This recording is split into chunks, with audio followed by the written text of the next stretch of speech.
안녕하세요. 철대갑TV의 명품 PD 한PD입니다. 자, 오늘 좋은 자료가 나왔어요. 자, 보시죠. 3분기 서울 아파트를 산 연소득, 산 가구의 연소득이 8,236만 원이라는 거예요. 평균. 자, 서울의 아파트를 산 사람이 평균 8,236만 원을 벌더라.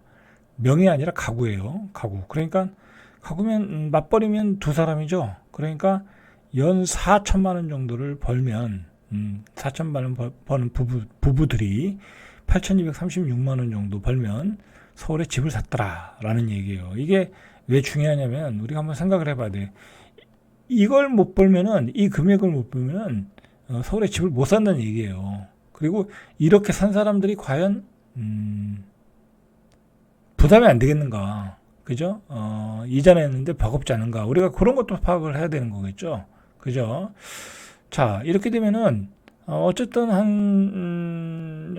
생활비에 한 400만 원을 쓰고, 그죠? 이게 세전인지 세운지는 모르겠는데, 세전이겠죠. 그러면 또 어쨌든, 지금 보시죠. 계속 보시면서 얘기해야 될 것 같아요. 자, 그래서, 이 부동산 자산 양극화가 벌어졌다는 얘기예요. 이 돈을 벌지 못하면 집을 못 산다는 거야, 서울에. 그죠? 그 얘기예요. 자, KB 부동산 데이터 허브가 공개한 지난 3분기 소득 대비 주택가격 PIR에 따르면 얼마를 버는 사람이 집을 샀나 이제 그런 데이터겠죠. 자, 평균 소득이 8,236만 원인데 연소득 지난 5년간 연소득 소주는 2020년이요. 2000니까 한 4년 5년 정도 돌아가니까 그때는 5천만 원이야. 그러니까 5천만 원만 벌면 서울에 집을 샀는데 지금은 8천만 원을 벌어야 서울에 집을 산다. 자, 서울에 집을 살 사람은 연봉 4천, 부부 합산 8천인데 이런 부부가 아주 많지는 않겠죠. 그죠? 30대 기준으로 보면 조금 좋은 기업 다녀야 돼. 그죠? 글쎄요, 대기업이면 한 5천 받나요? 4천에서 5천 사이일 것 같은데 그 정도면.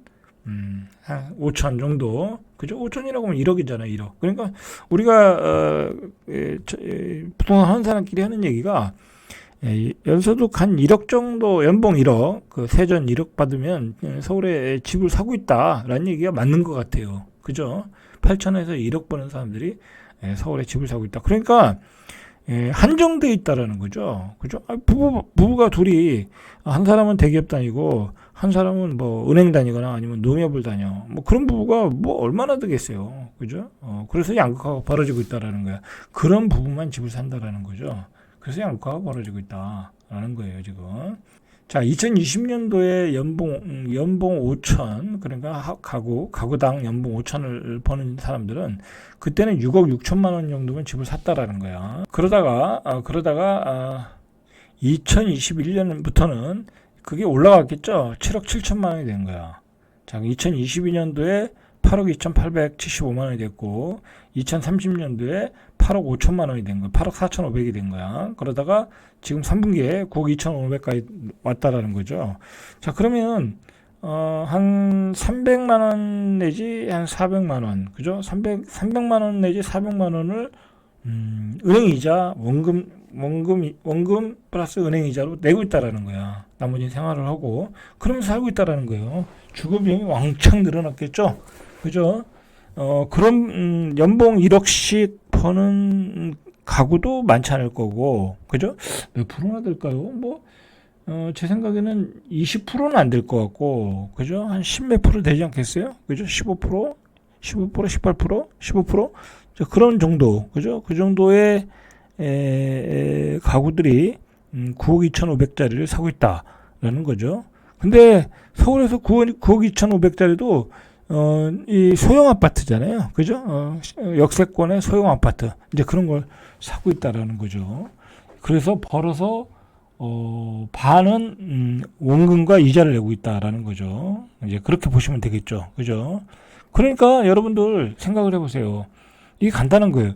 한 800 벌어가지고, 800도 안 되죠. 그러면 한 700 벌 거예요. 700 벌어가지고, 한 300 내지 400 정도를 이자와 원금을 내.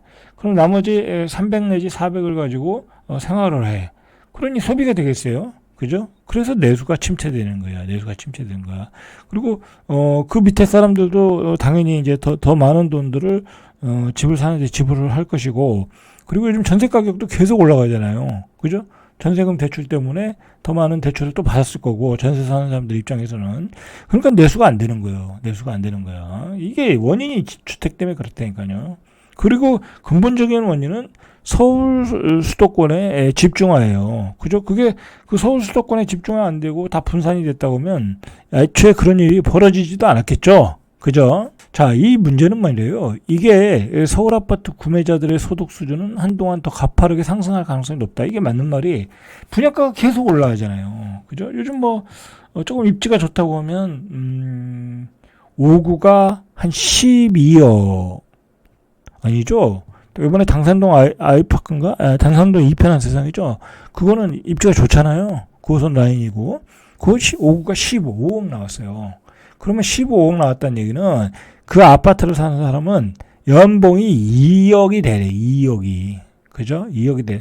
한 10억은 대출 받아야 될 거 아니에요. 그죠? 10억은 대출 받으면 한 달에 한 500 정도는 나가야 되는 거야. 이자로. 그죠? 500 정도는 나가야 되는 거야. 500. 그죠? 그러면 연봉이 2억 돼야 되는 거예요. 연봉이 2억. 그죠? 1억 5천 내지 2억. 자, 그래도 완판이 돼요. 그죠? 자, 그러니까 이제 서울에서는 뭐 신축급 입지 좋은 데는 연봉이 1억 5천에서 2억 되면, 2억 되지 않으면 사지 못한다. 그렇게 보시면 돼요. 그죠? 그렇잖아요. 딱 답이 나오잖아요. 그죠? 자, 그러니까 우리가 보면은 이제 서울에서 5구짜리 신축구, 준신축구 9억짜리 아파트 사는 것도 일반 중산층들에게는, 일반 중산층, 그리고 새로 시작하는 젊은이들에게는, 기존에 자산이 있는 사람은 상관없죠. 자기 거 팔고 사면 되니까. 주로 이제 젊은이들 입장에서는 다 그림의 떡이 돼버린 거야. 그죠? 최소한 연봉을 8천에서 1억을 못 받는다면 다 그림의 떡이고, 실제로 그렇게 버는 사람도 은행 이자, 원금 상환의 반을 소비하고 있다. 그래서 생활의 질은 떨어지고 있다라는 거죠. 자, 잘돼갑TV의 명품 PD 한 PD였습니다.